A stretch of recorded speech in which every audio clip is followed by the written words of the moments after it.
18 सितंबर 2024 को आंध्र प्रदेश के मुख्यमंत्री चंद्रबाबू नायडू एक बयान देते हैं जिसमें वो आरोप लगाते हैं कि आंध्र प्रदेश के पूर्व मुख्यमंत्री जगन मोहन रेड्डी ने जो तिरुपति बालाजी के मंदिर में प्रसाद बनता है, जो लड्डू बनते हैं प्रसाद के रूप में दिया जाता है, उस प्रसाद में जो घी उपयोग होता है उस घी में जानवरों की चर्बी का उपयोग कराया है। उनके इस बयान ने पूरे भारत को हिलाकर रख दिया है। उनके इस बयान के बाद उत्तर से दक्षिण तक, आंध्रा से अयोध्या तक लोगों में एक आक्रोश है, एक रोष है, जिसमें लोगों का कहना है कि हमारे साथ, हमारी आस्था के साथ खिलवाड़ हुआ है। इसमें जो भी जिम्मेदार हैं उनको कड़ी से कड़ी सज़ा मिलनी चाहिए, क्योंकि किसी की आस्था के साथ खेलने का किसी को कोई अधिकार नहीं है। तो जय हिंद साथियों, मैं विक्रम सिंह स्वागत करता हूं आपका अपने यूट्यूब चैनल पर। आज के वीडियो में हम 3 बिंदुओं पर चर्चा करेंगे।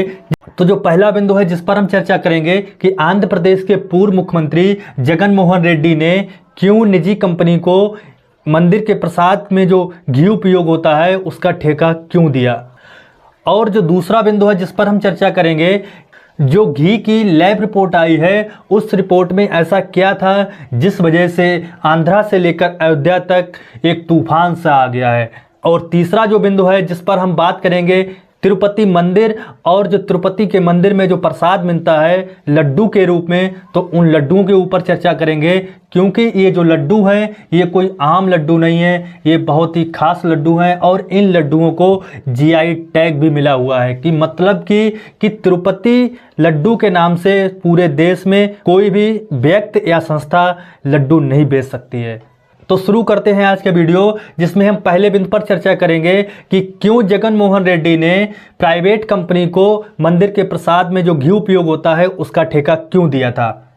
इस बीच जो खबर आई है उसके मुताबिक बात जुलाई 2023 की है, जब सरकारी डेयरी कर्नाटक मिल्क फेडरेशन ने 320 रुपये प्रति लीटर के हिसाब से घी देने से मना कर दिया और उन्होंने आगे की जो सप्लाई है घी की उसको 320 रुपये प्रति लीटर के हिसाब से देने में असमर्थता जताई, और उस सरकारी कंपनी ने अपने आप को इस टेंडर से अलग कर लिया था, क्योंकि सरकार का सीधा कहना था कि हमें जो घी चाहिए है वो 320 रुपये प्रति लीटर के हिसाब से चाहिए है। अगर आप दे सकते हैं तो दो, नहीं तो हम इसके लिए एक नया टेंडर जारी करेंगे। सरकार ने घी की सप्लाई के लिए टेंडर निकाला जिसमें कई कंपनियों ने भाग लिया था, लेकिन इस टेंडर में 5 कंपनियों को घी के सप्लाई के लिए ठेका दिया गया था। इन 5 कंपनियों में एक तमिलनाडु की company AR dairy and agro foods ने 320 रुपये प्रति लीटर के हिसाब से घी देने की बात कही,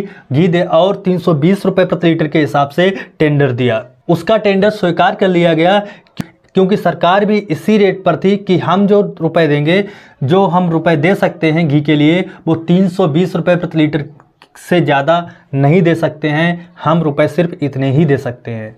फिर 12 मार्च 2024 को टेंडर सबमिट कर लिया जाता है और 15 मई 2024 को घी की सप्लाई का आर्डर दे दिया जाता है। फिर 20 दिन के बाद AR dairy and agro foods company ने मंदिर में घी की सप्लाई शुरू कर दी। इस कंपनी ने कुल 10 टैंकर घी के भेजे थे, जिसमें से 6 टैंकर उपयोग हो चुके हैं। अब बात करते हैं कि ऐसा क्या आया है उस घी की लैब रिपोर्ट में जिस वजह से अयोध्या से लेके आंध्रा तक एक तूफान सा आ गया है, लोगों में एक आक्रोश है। जब आंध्र प्रदेश में सत्ता परिवर्तन हुआ तो इस बात की शिकायत की गई कि लड्डू के स्वाद और गुणवत्ता में कमी आई है। इसके बाद तिरुमाला तिरुपति देवस्थानम मतलब कि TTD ने एक एक्सपर्ट कमेटी का गठन किया। कमेटी ने सभी 5 सप्लायर्स जो घी की सप्लाई करते थे उनके घी की जांच करने के लिए बात कही। जब 5 कंपनियों के घी के सैंपल लिए गए तो AR कंपनी के का जो सैंपल लिया गया था उसमें इंटरनल जो गड़बड़ियां थी वो सामने आई, जिसके बाद बचे हुए जो 4 टैंकर्स थे उनको अलग कर दिया गया था और उनका इस्तेमाल नहीं किया गया था। और इनमें 2 टैंकर्स के सैंपल 6 जुलाई को और बचे हुए 2 टैंकर्स के सैंपल 12 जुलाई 2024 को गुजरात के नेशनल डेयरी डेवलपमेंट बोर्ड के लैब टेस्ट के लिए भेजे गए थे। वहाँ से जो रिजल्ट आया है उससे सभी लोग एकदम हैरान रह गए हैं। लैब टेस्ट की रिपोर्ट में लड्डू में फिश ऑयल मतलब कि मछली का तेल, बीफ फैट मतलब कि गाय चर्बी, इसके बाद एनिमल टैलो मतलब कि सूअर की चर्बी तक के अंश मिले हैं। इस रिपोर्ट के आने के बाद अयोध्या के साधु संतों में भी एक आक्रोश है, क्योंकि फरवरी महीने में जब राम मंदिर की प्राण प्रतिष्ठा हुई थी तो 1 लाख लड्डू तिरुपति बालाजी से आए थे, जो लड्डू वहाँ सभी लोगों को प्रसाद रूप में दिए गए थे। अब जो तीसरा बिंदु है जिस पर हम बात करेंगे तिरुपति मंदिर के बारे में, और जो वहाँ पर जो प्रसाद मिलता है लड्डू, उस लड्डू के बारे में बात करेंगे कि ऐसा क्या खास है और यह परंपरा लड्डू की कब से चल रही है मंदिर में। तो आंध्र प्रदेश के चित्तूर जिले में तिरुपति के पास तिरुमाला पहाड़ियों पर स्थित है भगवान वेंकटेश्वर का मंदिर। इस मंदिर को तिरुपति बालाजी के नाम से भी जाना जाता है और इस मंदिर में भगवान विष्णु की पूजा अर्चना होती है। इस मंदिर का निर्माण थोंडामन राजाओं द्वारा कराया गया था। वहीं मंदिर के अनुष्ठानों की शुरुआत 11वीं शताब्दी में रामानुजाचार्य द्वारा औपचारिक रूप दिया गया था। आय के मामले में पूरी दुनिया में रोम के वेटिकन सिटी के बाद तिरुपति मंदिर का दूसरा स्थान है। यहाँ जो चढ़ावा चढ़ता है उसमें लाखों करोड़ों रुपए के अलावा यहाँ पर सोना चांदी चढ़ाया जाता है, जिस वजह से आय में यह भारत में तो पहले स्थान पर है, जबकि पूरी दुनिया में यह दूसरे स्थान पर है। तिरुपति बालाजी के मंदिर में प्रसाद के तौर पर एक खास किस्म का, एक खास तरह का लड्डू चढ़ाया जाता है। इस तिरुपति लड्डू को 2014 में जीआई टैग भी प्राप्त हुआ है। इस लड्डू का इतिहास 300 साल से भी अधिक पुराना है। इसकी शुरुआत 1715 से मानी जाती है और जो रसोइये इन लड्डू को बनाते हैं उन्हें पोटू कहते हैं। वहीं लड्डू बनाने का पेटेंट तिरुमाला तिरुपति देवस्थानम मतलब टीटीडी के अलावा कोई भी पूरे देश में इस तरह के लड्डू या तिरुपति नाम के लड्डू नहीं बना सकता है, कि पेटेंट केवल टीटीडी के पास ही है।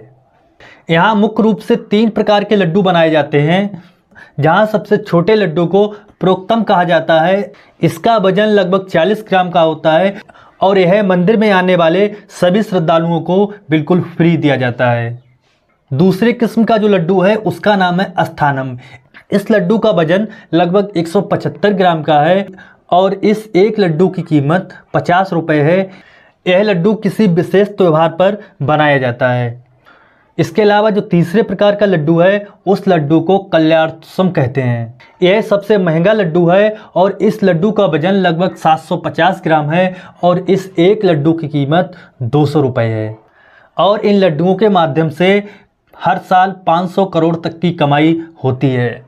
इस वीडियो के माध्यम से हमने जो 3 अहम बिंदु थे कि जगन मोहन रेड्डी ने प्राइवेट कंपनी को ठेका क्यों दिया घी की सप्लाई का, और जो दूसरा जो बिंदु था लैब की रिपोर्ट से इतना आक्रोश क्यों है लोगों के अंदर, और तीसरा जो बिंदु था जिसपे हमने चर्चा की मंदिर के बारे में और उस मंदिर के प्रसाद के बारे में। तीनों बिंदुओं पर विस्तार से चर्चा की। अब ये जो देखने वाली बात है कि जो हमारी आस्था है उसके साथ तो खिलवाड़ हुआ है, लेकिन इसी हमारी आस्था का कुछ लोग कैसे राजनीतिक फ़ायदा उठा रहे हैं, के ऊपर भी बात करनी बहुत ज़रूरी है। क्योंकि हमारे देश की जो मीडिया है उसको गोदी मीडिया क्यों कहा जाता है, उसका एक उदाहरण आप देख लीजिए। जो भारत का एक प्रतिष्ठित न्यूज़ चैनल है न्यूज़ 18, उसने एक वीडियो के थंबनेल पर जो एक फ़ोटो लगाई है उसमें उन्होंने कहा है कि जो तिरुपति में हुआ है वो एक कांग्रेस का षड्यंत्र है। जबकि यहाँ पर ये एक सोचने वाली बात है कि वहाँ पे पिछली सरकार से लेकर अभी भी जो सरकार है, चाहे जगन मोहन रेड्डी की सरकार हो चाहे चंद्रबाबू नायडू की सरकार हो, उसमें कहीं भी कांग्रेस का कोई लेना देना ही नहीं है। दूर दूर तक कांग्रेस का उनसे कोई संबंध नहीं है। लेकिन मीडिया वहाँ पे क्या चला रही है कि ये किसका षड्यंत्र है, कांग्रेस का षड्यंत्र है। लोगों के अंदर ये बातें घुसाई जा रही हैं कि ये जो हुआ है वो कांग्रेस की वजह से हुआ है, जबकि इसमें कांग्रेस से कोई लेना देना नहीं है। ये जो जगन मोहन रेड्डी हैं ये पिछले 5 सालों से मोदी सरकार का ही समर्थन कर रहे थे। मोदी सरकार कोई भी बिल लाती थी, ये लोकसभा से लेकर राज्यसभा तक ये केवल मोदी गवर्नमेंट का ही समर्थन करते थे। इसी बीजेपी को जो बिहार के प्रवक्ता हैं सुमित शशांक, वो भी एक बयान देते हैं कि इस षड्यंत्र में राहुल गांधी का हाथ है। ये देखने वाली बात है, ये सोचने वाली बात है कि हमको क्या दिया जा रहा है और उसमें ये गोदी मीडिया ये कहाँ तक इसको लेके जाएगी। जिनका कोई मतलब ही नहीं है, जिस पार्टी वहाँ पे उसका कोई लेना देना ही नहीं है, उसको ज़बरदस्ती घसीट के ये लेके आ रहे हैं। क्योंकि लोगों को क्या है, लोगों को इस तरह से दिखाएंगे ये, तभी तो इनके व्यूज़ आएंगे, तभी तो इनको मोटी कमाई होगी। अब ये सोशल मीडिया का ज़माना है, इसमें सही और गलत लोगों की और गलत चीज़ें लोगों के पास तुरंत पहुंचती हैं। लेकिन एक ख़ास किस्म का, और इसमें जो एक ख़ास किस्म के तरह के लोग हैं, वो एक एजेंडा लोगों के सामने लेकर जाते हैं, और कुछ लोग हैं वो इनके एजेंडे में आ जाते हैं।